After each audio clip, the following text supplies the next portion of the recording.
If you want to edit better portraits, learn skin retouching. Simple as that. But the elephant in the room is how long it takes to retouch images, especially over a large batch.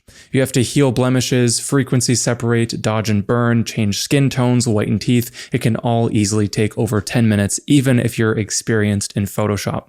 If you're new to Photoshop, well, I guess good luck. But recently I've been testing some AI plugins that turn these processes into a matter of seconds, regardless of skill level, and the results are so good that honestly, it kind of feels like cheating. So let's discuss what these plugins are, what they can and can't do, and most importantly, see if they'll help your workflow. Now I'll leave some links for everything I'm talking about here in the description below if you want to go down the rabbit hole for yourself, but with that, let's get into Photoshop. Now the plugins that we're going to talk about are the Retouch4me plugins, and there's a couple different ways that you can use it depending on your workflow. The first and probably the easiest method is using the retouching panel that you can install right into Photoshop as a panel here. Now there are two options for using these plugins. You can either pay for credits where you will pay per image rendered, or you use the on-device option where you buy certain plugins outright that you can just load automatically without having to pay an ongoing fee or something like that. But for this first example, let me go and demonstrate the panel with some of the plugins that I currently own so I can use the on-device option here. So I'll go and enable the heal, I'll enable dodge and burn and the portrait volumes. Generally, these three, in my past experience, have done a really good job at doing almost all the work for the retouching within a portrait. So with those enabled, I'll just go ahead and click on retouch, and then it will just take a second to load all of those things. I'll meet you when it is complete. Once it's finished loading, it gives me 3 different layers, and if I look at the before and after, it does a really nice job to just quickly touch up the subject. Now with this method, the tool does all of the work for you, and there's not really the option to go and refine things necessarily. You could go and mask away parts of things based on these individual layers that it creates, but overall, you're not in that much control of exactly where the settings are being applied. For example, if I zoom into this image here, we can see that an area of the heal adjustment, it took away some of her hair. So if I turn the heal on and off, you can see that there. If we wanted to fix that, we would just have to click on that heal layer, add a layer mask, and then with the brush tool painting black, we could just go and mask away that one area where there was a problem, and now that is solved. Additionally, there may be some other things that were missed by this tool, such as this ear piercing where there's no earring. We might want to go and remove that. In that case, we could just continue to use the same heal layer, but instead I would just go and add a remove tool adjustment, for example. So accessing the remove tool here, I can now go and paint over that one area, press enter, and then now that will be removed for me there on the same heal layer. So this is the first option of using the plugins. And this is the route that you'll want to go if you just want to apply the adjustments very quickly to a single image and you own all of the individual plugins outright. So these plugins individually are around $120. So it does add up quite quickly if you want to use a bunch of them for on-device rendering, but that's where the cloud retouching option will come into play. And we'll talk about that in just a moment. But before we move on to the cloud retouching bit, you might be thinking, okay, I like the idea of having a plugin that I don't have to buy credits for, but I want to have a little more control rather than it just creating the layers like this. Well, in that case, we can go and use these same plugins that we can use in the on-device option, but as filters, so it brings up a new window. I'll go and demonstrate that in this example here. Rather than using the retouching panel, this time we're going to use everything as a filter. But when you use the filter adjustment, you need to duplicate your image every time, so then that way all of your adjustments will be applied onto that layer and it doesn't affect your original image. So I'll click on that background layer and first duplicate it by pressing Command or Control J. So now I have another copy of the layer that I can go and edit however I want. With that good to go, I'll then go up to Filter and then down here to Retouch4me, and then now we have a few different options that we can choose from. Let's say that I want to go and do the dodging and burning first. So I'll click on Dodge and Burn. This opens up a new panel. Usually the auto option does a really good job, but you can change the exact portrait size that you're working with. And then from here, we can change the blend of that. So the Dodge and Burn plugin in this case is basically trying to soften the highlights and the shadows so that we have a more even face complexion with the highlights and shadows. So turning that down to 0 and then all the way back up, you can see how it smooths the shadows in our subject's forehead. Again, turning this on and off. Now, the advantage of this filter method is we can control any areas that make a mistake or are affected too much before we save it back into Photoshop. Unlike the first example where it just made the layers for us and that was that, in this window here, we can go and say view the mask, which in this case is the dodge and burn mask. Anywhere that is that bright yellow is going to be the brightening. Anything that is those darker red areas will be some of the darkening. But if there was an area that was overdone, for example, we could go and use the eraser and then just go and subtract any areas that we don't want to be affected. Let's say this big highlight here, we don't want it to adjust. Well, we can just go and paint over it like so to remove it from the mask. Therefore, it's not going to be adjusted anymore. So that way, when we go back to our original image here, looking at the before and after,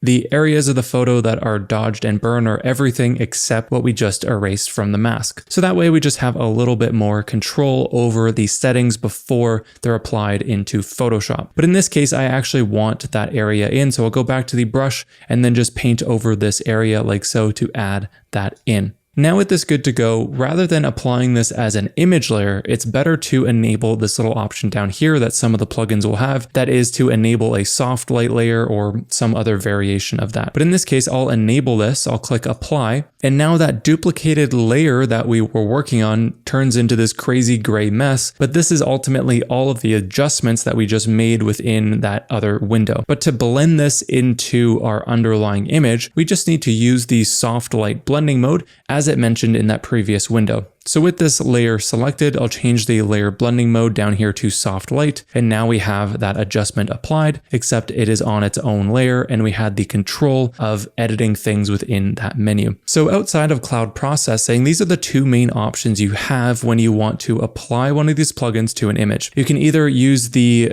example with the panel where we have the on device, you check the ones that you want enabled and then click retouch and it will automatically create those layers for you, but you just don't have the control. Or we can go and use the filters on new layers as we did here. And with that, we unlock some additional control, but it does require a little bit more manual effort per image. But as I mentioned before, each of these plugins are around $120, so it can get really expensive quite quickly if you want more than just a few of these plugins. So with the cloud retouch option, this version of things, you're basically buying image credits, and then every time you process an image by clicking retouch, you spend 1 credit. So you could go and in theory enable all of these options, click retouch, and then you would just have 1 image credit spent, but have access to all of these plugins at once. So it's a slightly better value, but you will be paying for it, especially if you have to edit a ton of photos. So to show you the cloud retouching options in action, let's use this same portrait image here. I'll begin just by clicking on the previous layer that we created with the other filter, and I'll just delete it so we're back to our original image. I'll then go and enable, let's say, almost all of these settings that will apply to us. We don't have a backdrop, so I'll disable that. He doesn't have any eye vessels that we can see, so I'll disable that. And I don't want it to look matte, so I'll disable that as well. But now I have a whole bunch of different ones enabled, including ones that I do not own outright, which was a requirement for the on-device rendering. But with those enabled, I'll click on retouch. It'll take a second to load, and I'll meet you when that's complete. After all those things have loaded, we have all of the layers as we saw previously, and it cost me 1 credit to load all of those adjustments on this image. Again, the credits are based on each image, not the amount of adjustments that you have enabled. But looking at the before and after of this photo, look at how quickly we were able to update this image, fixing the fabric, smoothing his skin. The only thing is that maybe he looks a little bit washed out. We could go and update the skin tones manually with something like the hue saturation adjustment, but overall this process took less than 30 seconds outside of the processing time. But although this is obviously helpful and speeds up our workflow, when you have to edit a large number of images, having to open up every photo individually and then run these plugins doesn't necessarily save you that much time. So that's where we can do the batch processing, which is available within the Retouch4me panel. So within the cloud retouch or the on-device option, we have a batch retouch button. But before we go and do that, there's a couple settings that I like to enable so that we have a bit of a different workflow with this. I'll click on the gear icon here, and then I want to always make sure that layered is enabled, highest cloud results is enabled, and then for the batch retouching, I include the subfolders and I also output them them to PSD. When they're outputted to PSD, that will give us all of our image files as PSD files with the adjustments applied. That way we can go and access all of the layer information from the images, so if there was any problems, we can easily touch them up. So if you are ever using these plugins for yourself, I would definitely recommend setting that up. But for this example, I'll go to the cloud retouching option, and I have a batch of images related to this woman here that I want to go and process. So within the cloud retouch, I'll enable all the same ones as I did previously for the photo of our male subject, and then I'll choose the batch retouching option. Now on your computer, you'll notice that you can't actually select any individual images, but you can go and select the folder related to those images. So you can go and select your raw photos or your JPEG photos, whatever you want, but I'm going to just select the example group that I have, and then I'll click on open. Now you'll notice at the bottom of the panel, it's processing 0 of 4. So that means it's currently processing the photo I have opened, plus it will process the other images in the folder that I selected on my computer. It'll take a few minutes to load depending on how many images that you're processing and the file types that you're using, but I'll meet you when it is all complete to show you those final PSDs. Now, after all of those things have been processed, there's no extra images that have opened, so what changed? Well, if we go to the folder where we had selected to process all of our images from, we now have a subfolder, and inside of this, I have a PSD with all of the images and the edits from the plugin. So I'll just go and open up a couple of these. In these photos here, we can see all of the adjustments applied, and if something looks too intense, we can obviously click on that particular layer and then bring down the opacity of that layer until we're happy with the result. So the same idea applies to any layer that might look a little bit overdone. But looking at the before and after, you can see how this was all automatically done. I didn't even have to open this photo into Photoshop, and it batch processed all of those at once just based on the selected folder. But because we outputted everything to PSD, we're able to still have access to all of these layers, and we can update the things that we don't think look perfect very easily just by editing the layers individually. Now, if you had let this run over a whole bunch of photos, you would now have a ton of PSDs, and while that was running, you could just go have a coffee, go for a walk, whatever you want to do. You're just not having to sit at your computer and edit. But if you wanted to now go and export all of those PSDs as JPEG, we can use this simple method here. Going up to File, and then down here to Scripts, and then Image Processor, we can go and select the folder that has all of our PSDs. So I'll select that folder here. Then I'll set my output location. I'll just leave it the same. And then we can now set our file type. So I can set it to JPEG, max quality, convert to standard RGB.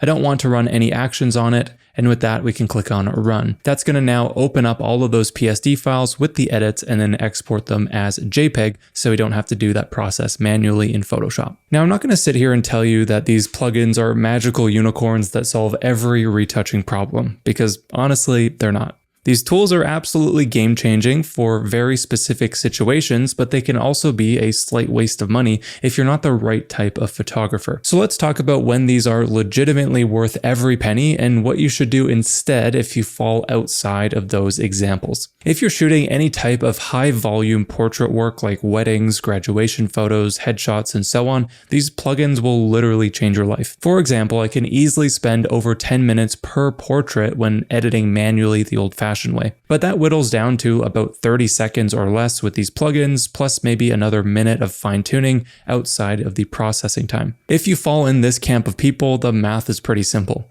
Let's say you charge $100 per hour for your photography work. If you chose to buy outright the few plugins that you'll use most often at around $120 per plugin, if you bought 3, you'll have paid them off in about 4 hours of work. But if you went the credits route, you would just be paying a fraction of your rate for a project with enough image credits for your current project and then some. Compared to outsourcing your editing work or doing it yourself, it's almost impossible to find a cheaper or less frustrating route than these plugins, in my opinion. But what if you're not making money from your photos, but you still want those high-end portrait edits? Well, in that case, the credit packs for cloud processing is probably the best route to go if you're willing to spend a few extra bucks in exchange for not dealing with the manual editing process. Otherwise, you'll have to learn a retouching workflow for yourself, which I'll leave some resources for in the description below if you're interested. Now, finally, if you're someone who wants precise control over every little nuanced detail of your edit, these plugins plugins probably aren't right for you either. They're built for efficiency, but can definitely make some mistakes from time to time. Things like removing freckles that shouldn't be removed, leaving hair strands cut off after healing, or over-processing the photos if left to its own devices. All of this can be updated with the layers it creates, but the adjustments are largely done for you rather than done with you. So in summary, here's my honest take about all of these things. These are professional tools for professional problems. If you're drowning in retouching work and spending more time at your computer than behind your camera, they're worth every penny. If you're shooting for the love of the craft and enjoy the meditative process of carefully manually retouching, save your money and stick to the traditional methods, or just go for a credit pack so you can use the plugins